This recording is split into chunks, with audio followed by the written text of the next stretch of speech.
شہری اور علیزے کی منگنی ہو جاتی ہے اور شہری علیزے کے گھر آتا ہے، جہاں پر اس کی چھوٹی بہن اس کے پاس بیٹھی ہوتی ہے اور شہری اسے کہتا ہے کہ اگر مجھے تمہارے میں سے اور تمہاری بہن علیزے میں سے کسی ایک کو سلیکٹ کرنا پڑتا تو میں علیزے کو ہی سلیکٹ کرتا، کیونکہ علیزے جو ہے وہ سب سے منفرد ہے اور بہت خوبصورت بھی ہے۔ اور اس بات کو لے کے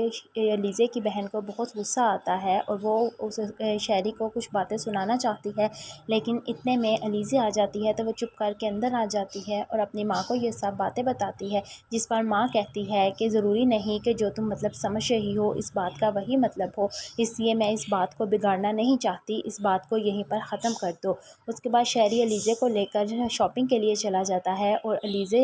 شہری کو فون کر کے گھر آ کر کہتی ہے کہ تم نے میری بہن کو کچھ کہا ہے، جو وہ اس طرح سے چپ کر کے لیٹی ہوئی ہے اور وہ سب کے ساتھ ناراض بھی ہے، جس پر شہری کہتا ہے کہ میں نے اسے کچھ بھی نہیں کہا، اور چونکہ